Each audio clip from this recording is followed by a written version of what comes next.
ಎಷ್ಟೊತ್ತಿನಲ್ಲಿ incident ಆಗಿದ್ದು, ಏನು sir ಏನಾಗಿದೆ ಪ್ರಾಬ್ಲಮ್? ಸುಮಾರು ನಮ್ಮ ಸೆಂಟ್ರಲ್ ಕಂಟ್ರೋಲ್ ರೂಮ್ಗೆ ಸುಮಾರು 11:30ಕ್ಕೆ Daikin air condition private limited survey number 11 A1 A2 A3 ಈ ಥರ ವೇರ್ ಹೌಸ್ಗೆ ಬೆಂಕಿ ಆಗಿದೆ ಅಂತ ಇನ್ಫಾರ್ಮೇಷನ್ ಬರುತ್ತೆ. ಆ ಒಂದು ಸಂದರ್ಭದಲ್ಲಿ ನಮ್ಮ ಡಿಸ್ಟ್ರಿಕ್ಟ್ ಫೈರ್ ಆಫೀಸರು ನೆಲಮಂಗಲ ಮತ್ತು ಪೀಣ್ಯ ಫೈರ್ ಸ್ಟೇಷನ್ ವಾಟರ್ ಟೆಂಡರ್ನ ಇಮಿಡಿಯೇಟ್ಲಿ ಟರ್ನ್ ಔಟ್ ಮಾಡ್ತಾರೆ.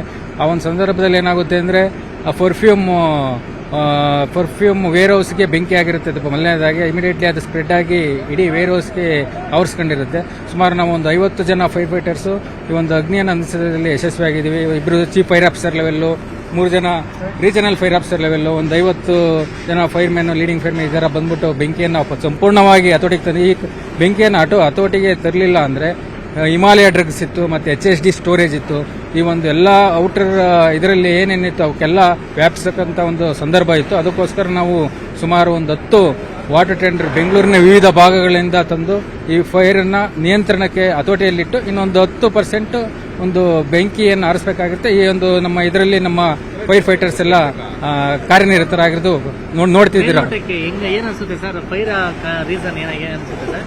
ಪ್ರಿಲಿಮಿನರಿಯಾಗಿ ಏನು ಒಂದು ವೇರ್ ಹೌಸ್ ಪರ್ಫ್ಯೂಮ್ಸ್ ಇತ್ತಲ್ಲ, ಅಲ್ಲಿ ಏನು ಶಾರ್ಟ್ ಸರ್ಕ್ಯೂಟ್ ಆಗಿ ಆ ಒಂದು ಹೆಚ್ಚಿನದಾಗಿ ಇಥೆನಾಲ್ ಕಂಟೆಂಟು ಪ್ರೆಸರೈಸ್ಡ್ ಆಗಿ ಆಚೆ ಸಿಡಿದಾಗ ಈ ಒಂದು ಅಕ್ಕಪಕ್ಕ ವೇರ್ ಹೌಸ್ಗೆ ವ್ಯಾಪಿಸಿ ಈ ಒಂದು ಬೆಂಕಿ ಇಂಟೆನ್ಸಿಟಿ ಜಾಸ್ತಿ ಆಗಿ ಅಕ್ಕಪಕ್ಕಕ್ಕೆಲ್ಲ ಸ್ಪ್ರೆಡ್ ಆಗಿರುತ್ತೆ ಅಂತ ಮೇಲ್ನೋಟಕ್ಕೆ ಕಂಡು ಒಂದು ಪ್ರಿಲಿಮಿನರಿ ಆಗಿ ಯಾರು ಸಿಗಾಕೊಂಡಿಲ್ಲ. ಅಲ್ಲೇನು warehouse first perfume godown ಇತ್ತು, ಅಲ್ಲಿ ಪ್ರಿಲಿಮಿನರಿ ಸಣ್ಣ ಪುಟ್ಟದಾಗಿ ಇಂಜುರ್ಡ್ ಆಗಿರೋದು ಕಂಡು ಬರುತ್ತೆ. ಅವ್ರು ಈಗ ಆಲ್ರೆಡಿ ಟ್ರೀಟ್ಮೆಂಟ್ ತೆಗೆದುಕೊಂಡು ಸರಿಯಾಗಿದೆ. ಗೊತ್ತಾಯ್ತು ನಮಗೆ 10:30 ಬಂದ್ಬಿಟ್ಟು ನಮ್ಮ ಫ್ರೆಂಡ್ಸ್ಗೆಲ್ಲ ನಾನೇ ಫೋನ್ ಮಾಡಿದ ತಕ್ಷಣ ಅದು ಸ್ವಲ್ಪ ಬೆಂಕಿ ಫೈರ್ ಆಗಿತ್ತು ಆಲ್ರೆಡಿ. ನಾವಿಲ್ಲೇನು ನೋಡೋ ಫೈರ್ ಎಲ್ಲ ಆನ್ ಮಾಡೋಕ್ಕೆಲ್ಲ ಎಲ್ಲ ಟ್ರೈ ಮಾಡಿ ನೋಡೋದು. ಅಷ್ಟೊತ್ತಿಗೆ ಪವರ್ ಬೇರೆ ಹೋಗಿ ಬರ್ತಾ ಇತ್ತು, ಪವರ್ ಸಮಸ್ಯೆ ಆಯಿತು. ಆಮೇಲೆ ಅಷ್ಟೊತ್ತಿಗೆ ಫೈರಿಂಗ್ ಎಲ್ಲ ಬಂತು ಆಲ್ರೆಡಿ. ಬಂದಾಗ ಏನು ಮಾಡೋದು, ನಾವು ಫ್ರೆಂಡ್ಸ್ ಎಲ್ಲ ಸೇರ್ಕೊಂಡು ಇಲ್ಲಿ ಏನೇನು ಪ್ರಯತ್ನ ಮಾಡ್ಬೇಕು ಎಲ್ಲ ಥರ ಪ್ರಯತ್ನ ಮಾಡ್ತೀನಿ. ಆ ಕಡೆ ಹಿಮಾಲಯವರೆಲ್ಲ ಅವರೆಲ್ಲ ನೀರೆಲ್ಲ ಫೈರ್ ಮಾಡಿದ್ರು, ಅವರು ಸಪೋರ್ಟ್ ಮಾಡಿದ್ರು, ಪಬ್ಲಿಕ್ ಎಲ್ಲ ಬಂದು ಎಲ್ಲ ಸಪೋರ್ಟ್ ಆಯಿತು. ಆ ಕಡೆ ಪೆಡಿಗ್ರಿ ಇತ್ತು, ಅದು ಇದು ವಿಟಮಿನ್ ಸಂಬಂಧಪಟ್ಟ ಪೆಡಿಗ್ರಿ ಇತ್ತು. ಇದೆಲ್ಲ ಫುಲ್ಲು ಎಸಿದ ಐಟಮ್ ಏನಿತ್ತು ಎಲ್ಲ AC ಐಟಮ್ ಇತ್ತು.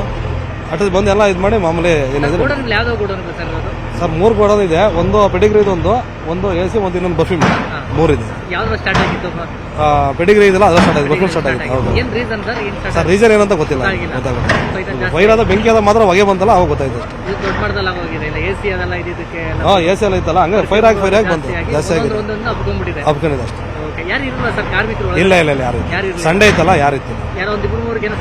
ಇಲ್ಲ ನಾವು ಬಂದಾಗ ಯಾರು ಇತ್ತಿಲ್ಲ, ಯಾರು ಗಾಯನೂ ಇಲ್ಲ, ಯಾರು ಇತ್ತಿಲ್ಲ. ನಾವು ಬಂದಾಗ ಯಾರು ಇತ್ತಿಲ್ಲ.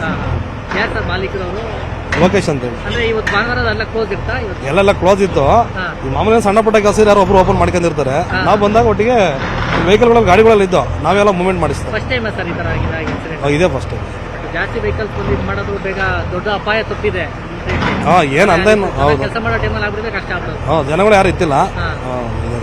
ನಿರ್ಭೀತ, ನಿಷ್ಪಕ್ಷಪಾತ, ವಿಶ್ವಾಸಾರ್ಹ ಸುದ್ದಿಗಳಿಗೆ ಮತ್ತೊಂದು ಹೆಸರಾಗಿರುವಂತ ನ್ಯೂಸ್ 18 ಕನ್ನಡ ಈಗ ಆಪ್ನಲ್ಲೂ ಲಭ್ಯವಿದೆ. ದಯವಿಟ್ಟು ಇಲ್ಲಿರುವ QR ಕೋಡ್ ಅನ್ನ ಸ್ಕ್ಯಾನ್ ಮಾಡಿಕೊಂಡು ಆಪ್ ಅನ್ನ ಡೌನ್ಲೋಡ್ ಮಾಡೋದಕ್ಕೆ ಮರಿಬೇಡಿ. ನಿಮ್ಮ ಬೆಂಬಲ ಹೀಗೆ ಸದಾ ನಮ್ಮೊಂದಿಗಿರಲಿ. ಧನ್ಯವಾದ.